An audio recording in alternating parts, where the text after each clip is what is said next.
Salut à toi. Dans cette vidéo, on va voir comment avoir un sommeil de bonne qualité est une condition sine qua non pour éviter les dépendances et ainsi incarner la discipline et atteindre tout simplement les objectifs que tu as. Il faut savoir que la période de sommeil, c'est là où ton cerveau se régule, où tout ton corps recharge ses batteries. Et sans un sommeil de qualité, en fait, tout ce qu'on va pouvoir mettre en place à côté sera inutile, contre-productif. D'où l'importance de vraiment se focaliser sur avoir un sommeil de bonne qualité. Et dans cette vidéo, on va voir de façon simple et concise comment avoir un sommeil de qualité tout simplement. On va voir ainsi que le sommeil, il est régi par deux forces principales qui définissent la qualité du sommeil. À savoir que ce qui détermine la qualité du sommeil, c'est ce que tu fais durant l'éveil. La première force, c'est donc une force chimique. En l'occurrence, c'est l'adénosine. L'adénosine, c'est très simple, c'est une molécule qui se sécrète dans ton corps à mesure que tu avances dans la journée. Donc le matin, lorsque tu te réveilles, que tu as bien dormi, tes niveaux d'adénosine sont à zéro, tout simplement. Et au fur et à mesure que tu vas utiliser de l'ATP, donc de l'énergie, que tu vas bouger, que tu vas réfléchir, que tu vas interagir, etc., tu vas brûler de l'ATP et stocker, sécréter de l'adénosine. Jusqu'à, au bout de 10-15 heures, avoir un taux d'adénosine complet, entre guillemets, à 100%, ce qui va provoquer l'endormissement. Pour que l'on comprenne ça, la meilleure des façons, il est intéressant de s'intéresser à l'impact du café. La caféine, en fait, c'est intéressant parce que pourquoi on se sent moins fatigué? C'est parce qu'avant tout, ça bloque les récepteurs de l'adénosine. En fait, ça vient se garer à l'endroit où l'adénosine est censée se garer et ainsi, on ne va pas ressentir la fatigue. Sauf que lorsque la caféine, les effets de la caféine se dégradent, s'en vont, et ben là, on va avoir tout d'un coup toute l'adénosine qui va arriver et on va pouvoir ressentir un crash de fatigue. J'ai envie de t'alerter vraiment sur, le risque de la dépendance au café et de ce que ça peut, cacher souvent dans notre société, une certaine dépendance au café. Hem, le café, si tu en consommes trop, déjà, dans un premier temps, si aujourd'hui tu as cette vidéo, c'est que tu veux vraiment réguler ton système nerveux, que tu veux t'éloigner de la dépendance, reprendre le contrôle. Et donc, le café, vraiment, ça va stimuler cette fameuse voie dopaminergique. Ça va sécréter de la dopamine, qui elle-même va sécréter de l'adrénaline, puis de la noradrénaline. Et ça va toujours te pousser sur cette voie que l'on a envie de réguler aujourd'hui. Cette voie du toujours plus, du plus loin, tout ce qui n'est pas dans le ici et maintenant. Ça va te pousser, ça va activer ton système nerveux sympathique et donc tout ce qui excite, tout ce qui passe à l'action et qui t'empêche, si c'est trop important, si c'est déréglé, ça va t'empêcher le focus, la régulation, de ton humeur, de tes émotions et cetera. Donc ça, c'est un premier risque par rapport au café. Donc, comme on l'a vu, à mesure que tu avances dans la journée, tes tes niveaux d'adénosine augmentent tout simplement et tu vas ressentir une réelle faim de sommeil à la fin de la journée, normalement. Et c'est intéressant parce qu'en fait, on se rend compte que la faim et le sommeil il y a un lien entre les 2. En effet, à mesure que l'adénosine est sécrétée et stockée, ça peut activer, la gréline qui est la molécule qui est responsable de la sensation de faim. Je sais pas si tu as remarqué, mais lorsque tu es fatigué, tu peux avoir tendance à avoir plus faim, à être plus, à même de grignoter.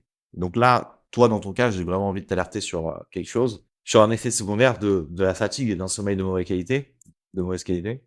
C'est que donc cette fatigue va physiologiquement, heu, te donner faim, en fait, te donner envie de manger tout simplement, de retrouver de l'énergie, un coup de boost à travers le sucre et cetera et donc toi, tu vas manger, qui plus est, tu vas sûrement manger des choses qui sont, très sucrées pour avoir un pic, d'énergie rapide et ça va stimuler une fois de plus ta voie dopaminergique et continuer ce dérèglement physiologique et ça peut vite devenir un cercle vicieux.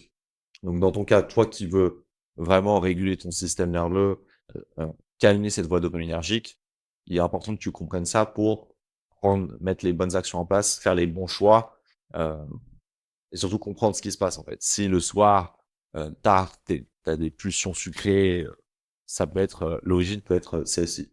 Je sais pas si tu as déjà fait une nuit blanche, mais donc comme je te disais, à mesure que tu fais une nuit blanche, tu vas avoir des fringales durant la nuit, je sais pas si tu as remarqué et surtout, ce qui est intéressant de voir, c'est que au bout d'un certain moment dans la nuit, souvent corrélé avec l'arrivée du jour, tu vas avoir un pic d'énergie, alors que tu as connu durant cette nuit blanche des sensations de fatigue extrêmes.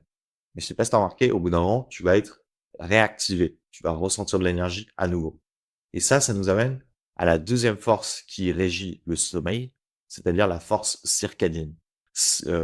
On appelle souvent les cycles circadiens. Circadien, ça veut dire environ un jour, environ 24 heures. En fait, ça représente littéralement une horloge biologique, une horloge interne dans chaque être vivant sur cette planète. C'est un réglage interne qui va nous pousser à l'action et nous pousser à la somnolence de façon cyclique.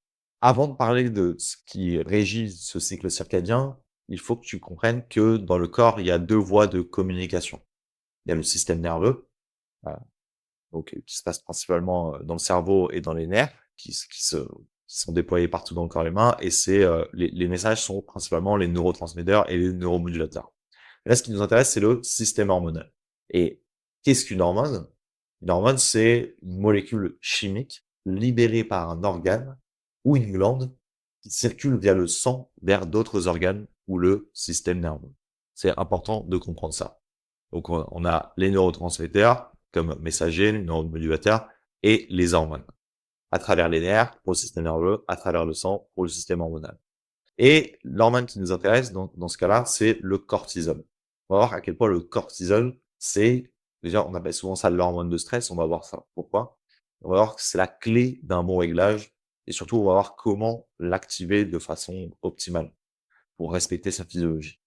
Le cortisol, il est précurseur de l'adrénaline, de la noradrénaline et ça va tout simplement, lorsqu'il est sécrété, augmenter la fréquence cardiaque, le tonus musculaire, l'envie de bouger, de passer à l'action et cetera.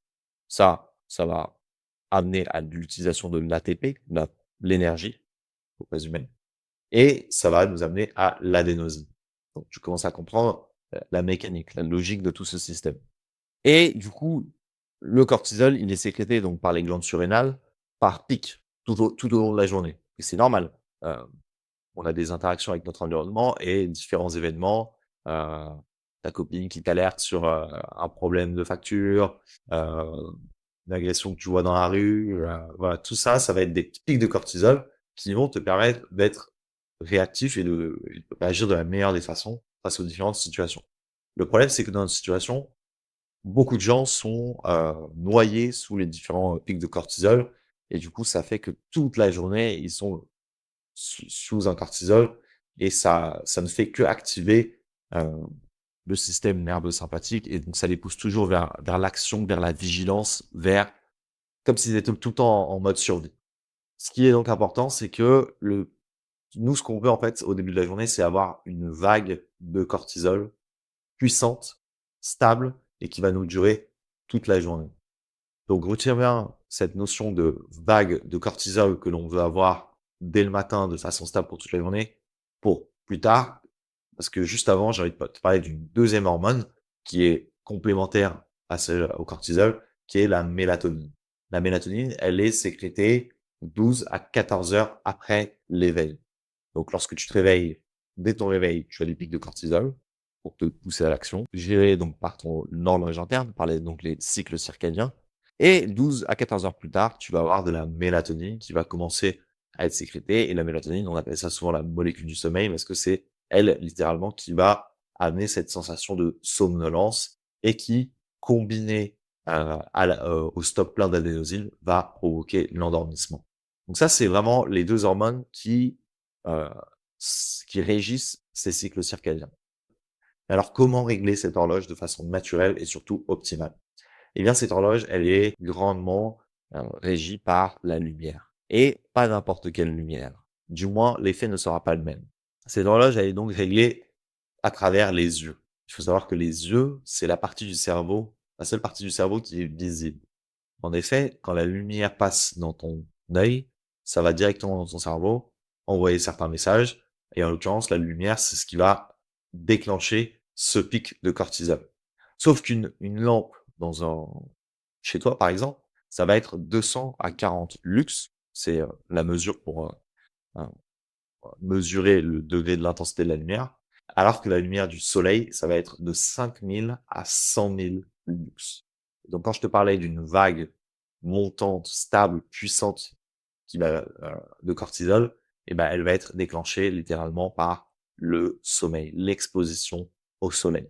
Qui plus est, l'exposition directe. Donc, pour résumer, ce qui va vraiment réguler cette horloge, c'est le fait, tous les matins, de t'exposer à la lumière du soleil de 2 à 10 minutes, heu, minimum, en fonction de si le ciel est dégagé ou pas. Et bien évidemment, en allant dehors. Si les études qui montrent que si tu regardes juste à travers une vitre, ça va être 50 fois moins puissant en moyenne. Et donc ça, voilà, c'est une condition sine qua non si tu veux être en pleine santé, si tu veux reprendre le contrôle. C'est tous les matins, sans exception. Alors bien sûr, s'il y a des exceptions, une fois de temps en temps, c'est pas grave, mais c'est vraiment une habitude à prendre. Heu, c'est vraiment délétère pour notre santé de ne pas s'exposer à la lumière du soleil, déjà de façon générale, mais alors encore plus le matin. Avant de faire quoi que ce soit, tu dois mettre cette routine en place qui, tu l'avoueras, n'est pas si compliquée. Par rapport au cycle circadien, pour, optimiser ce réglage et donc in fine ton sommeil, il faut que tu comprennes que, le soir, il va falloir que tu fasses l'inverse, que tu réduises ton exposition à la lumière.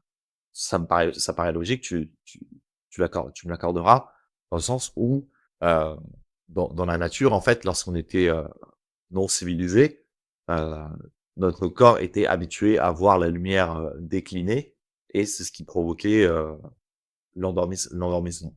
Or, aujourd'hui, on a une grosse intensité lumineuse artificielle, beaucoup de lumière et surtout de la lumière bleue qui est émise par ton smartphone, ton ordinateur.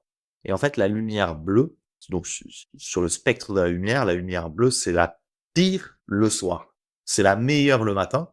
Je sais pas si tu vois le lever du soleil, tu as cette lumière bleue, donc ça, c'est optimal le matin. Mais le soir, c'est le pire parce que ça envoie le message à ton cerveau que c'est le début de la journée, qu'il faut sécréter du cortisol, qu'il faut passer à l'action, et cetera. Et donc cette nuit, ce temps de régénération, de récupération, il va être complètement perturbé, complètement, heu, détruit par, ce message de la lumière bleue qui a trompé ton cerveau. Donc voilà. Donc plus concrètement, les premières étapes primordiales pour optimiser ton sommeil, ça va vraiment être donc une exposition 2 à 10 minutes au soleil dès le lever du soleil et le plus proche de l'éveil. Le top du top, c'est vraiment cette lumière bleue là qui apparaît lorsque le soleil se lève, à peine. Il va falloir que tu aies une grosse vigilance sur le café, surtout toi si tu as des problèmes, de dépendance, des problèmes de comportement compulsif. Une grande vigilance sur le café qui va, comme je te l'ai dit, stimuler cette voie dopaminergique qu'on a envie d'un peu réguler, et surtout jamais après 14 heures, parce que là, ça va vraiment, dérégler, toute la suite du processus. Ça va bloquer l'adénosine jusqu'à pendant 8 heures et donc, impacter grandement la qualité de ton sommeil, et la réduction de la lumière avant de dormir.